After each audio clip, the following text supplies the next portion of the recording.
Welcome and welcome back to the Webby O'Neill channel. It's match preview, Manchester United versus Wolves. Plenty to discuss in today's video, so you get involved in the comments below. Support the channel as well to smash that like button.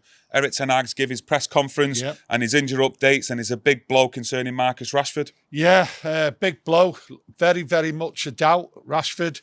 So that puts into question who's going to be up there. Well, he's got Garnacho back, so that's good.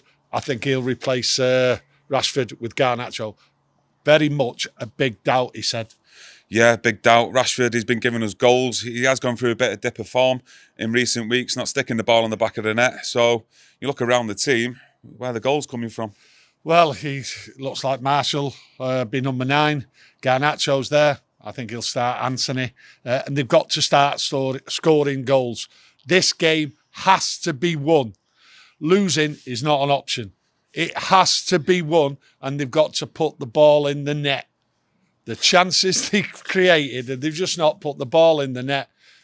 Having Garnacho back is a different option. He will go at them. He will get behind the defence. He will put it across. He may even score a goal. He's capable of scoring the goals. So that's the difference Garnacho will bring. So hopefully the chances created will put them in. Garnacho, I think, will frighten them to death. And we have to win it. Like I say, losing's not an option here. The players have only got themselves to blame. The situation they're in, for a top 4, they've got to win 3 games, and we've got 3 home games. And we should have done it previously. We should have got points at Spurs, point at Brighton. We should have got points at West Ham. So the players here have only got themselves to blame. They have to raise the game. And this will be a tough, dogged Wolves side at the back. Yeah, back-to-back defeats for Manchester United. So a bit of pressure on this game, and we need the 3 points as well. Yeah, definitely need the 3 points. I mean, you've got Liverpool, and Ten Hag is quite aware that Liverpool are breathing down our necks. They were 15 points behind us at one stage. So like I say, having that much of a lead, the players only have themselves to blame. He's aware of the Liverpool, but he has said it's down to the players, and we don't look at anybody else. But I tell you what, human nature, you're going to look. We have to get the 3 points to secure that top 4. He did try something different against West Ham. He started Weghorst instead of Martial. Do you expect then Martial to come back in to try and give a bit more of an attacking threat? We need a striker. We need someone in the box, and Martial will be in the box.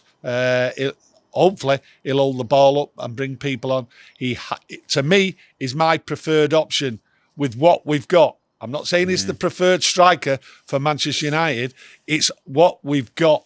So Martial, to me, without a doubt, what I am happy about, listening to Ten Hag, Varane's coming back in. Yeah. I'm not sure whether he was confident enough to say that he was going to play, but having Varane back going forward is good for United. Yeah, they're a tough physical side, so would you expect Varane to start with Luke Shaw on that left-hand side, or would you just keep it as it is? To be honest with you, I think that back 4 will be Delo, Shaw, Lindelof and Wan-Bissaka. To me, that's solid. It's only the other side of the game, what we failed to do, and that's put the chances away. But I am happy with that back 4. I don't really see any problems with it. I think it's solid.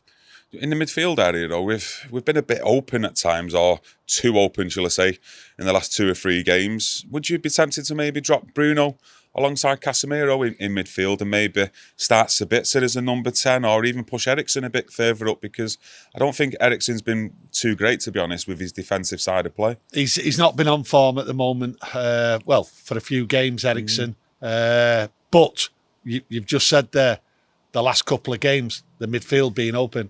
I think many, many times our midfield has been open, been wide, way too open. So he's got to look at that, and he's got to get an extra man in that midfield. That's how I see it. But I don't think he's really got the options to do it. If you look at this Wolves side, they are classed as the dirtiest side. So they're going to get stuck in to our midfield. They're number 1 in the charts, as they say, for bookings, sendings off. So getting stuck in, that's what they'll do. And United have failed to get stuck in the last month. So a big, big challenge here for that midfield to up the game and take it to Wolves, I think they will put up what I usually call the West Ham brick wall. I think they will defend for their lives. They're not scoring that many goals, but they're not conceding goals neither. The only exception to the rule on that is they got beat 6-0 by Brighton.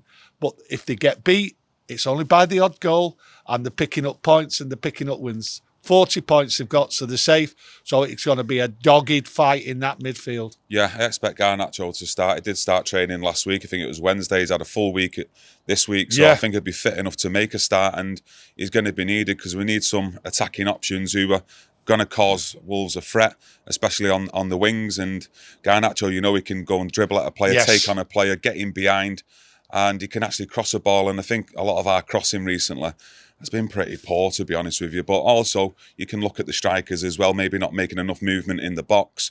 Varane, I hope he's had a bit of training this week, because I'd prefer Varane to start, to be honest with you, alongside Luke Shaw. I thought them two in the reverse fixture in December, I thought played great together, to be honest with you. And I think Varane coming back in would also give maybe the likes of Wan-Bissaka, Dalot, Casemiro a little bit more confidence, knowing that he's starting, and give us as fans, I think, a bit of confidence as well. I think it's only the fitness what I'm worried about with him, starting him. If the game goes right, then Varane comes on at some point. But I think starting him is a bit of a risk, really. Depending on how much training he's got in this week. If he's had near enough a full week's training, I'd like him to at least start. But that all depends on how many days he's had training. If you know how many days he's had training up to now, let us know in the comments below. Well, the thing is, he was asked about the training, Ten Hag, and we've actually had a week of training. And he says it's a good opportunity to have a reset, a full week with themselves without any midweek game. First time for a long time. So he's talking about a reset, and we do need a reset because we need them 3 points. We need the energy. We need it back on the pitch, and Ten Hag thinks it's all there and we're ready to go. Yeah. I'm just not convinced, right, that we'll get off to the start we need. So we're going to have to be patient here. The build-up, the midfield, they've got to be on it. But I think Wolves will jump on them at first, and United have just got to weather that storm. They have to get the tackles in and win them, especially that second ball. Yeah, it is a worry for me, to be honest, with Rashford missing. Hopefully he does play, and it's a little bit of mind games from Erik Ten Hag in his press conference. But with him out the team, like I say, he's not been scoring as much goals as he was earlier on in the season recently, but he's our biggest goal threat. Yeah. And taking him out the team, you're looking at the top three. Garnacho coming back. I don't want to put too much pressure on that kid, even though we know what he can do on the football field. But you've got the likes of Martial there. Anthony, who were questioning him at last match reaction of he's just not cutting it at the moment for me. I've been a big fan of him, getting behind Anthony throughout the season.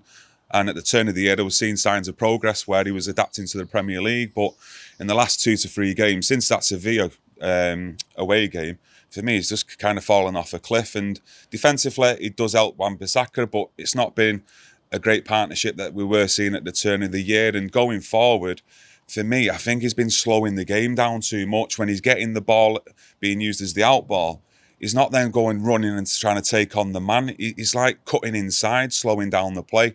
And it's not what I want to see from him. I want him to get the ball. And yeah, I'm not saying every time he'll beat the man and take him on, but you want to see that determination and effort to go and take the man on, like we do see from Garnacho. I think what it is with Anthony, you're not seeing the concentration right through the match. He seems to wander, which then he gets involved in different things. And he's going to have to learn quickly on that because it is affecting the team. He doesn't seem to be going the 90 minutes and concentrating on what he should be doing. And that's getting behind the back four. He seems to be getting involved with individual little battles and that, and then he loses his concentration. That's what I think is going on with Anthony. His shooting's been woeful as well, I think, in the last 2 or 3 games. Opting to shoot when there's other players available. I think his decision-making's been poor. But like I say, I'm not like blasting him, proper slagging him, because I do believe he's going to be a great player for Manchester United. But at the moment, you do need to step up because it's needed with the likes of Rashford being out. Well, I'm going to go the opposite than you. I'm going to slag Man United players off, right? But in a friendly way, right? That don't make sense. It does. I'm doing it in a friendly way. In a friendly way. Look out for the aftermatch. And if they don't do what I'm going to tell you now, right, then I will be going right into them. Bruno, Anthony, and others, when you shoot, there's a post and another post. Hit the target. I'm sick to death, especially in the last month, of players taking shots and not even hitting the target. And that's my last thing for today's game. We have to hit the target. It's not good enough, son. No, it's not good enough. The amount of chances that we are getting and shots on goal, like you say there, just stick that ball between the two posts, head down, knee over the ball. It's simple. Just look at the goal before you shoot. It's simple as that. You're a professional footballer. So the amount of chances that are going wide or just tame shots. So you're on it now. It's a bit of a joke. No, but yeah, I know what you mean. It's how you say it sometimes. Yeah, I think to myself, a second guess, like thinking, what's it going to come out with here? Well, the thing is, right, I've seen it. Yous have seen it out there. We're not even in the target. And like I say, this game has to be won. And these players, they've not done the job recently. And they've got to hit the target at least. They've got to make the goalkeeper work. And I'm ready for tomorrow. Really ready for it, right? And you want to hear my match reaction if we don't hit that target. Right, okay. That's me done. Can't wait to join you on your match reaction. I'm angry, son. Yeah, but hopefully you're not angry after the game and you're lively. No, I hope they do the job. That's what I want. And the simple job for any footballer, right, is to shoot straight. And I've not been seeing it. Okay. Well, we need the 3 points, like we say. Come on. I'm sure everyone out there agrees we need the 3 points to give a confidence boost going into the later games in the season to make that top 4. If we don't get them 3 points, that's when I'm getting worried. But I don't think it'll turn out that way. No, I don't. Let's be positive. Let's be positive. Let's lift it back up. And we'll see you after the match with match reactions. You're doing one, I'm doing one, Webby's doing one, maybe. I think Webby might be there, I'm not too sure. But if he is, we'll drag him on. Hopefully you've enjoyed today's video. Smash a like if you've enjoyed it. Subscribe as well if you've not already done so. And press that notification for our match reaction straight after the game with the 3 points. Enjoy the rest of your day and we'll speak to you soon. Thank you.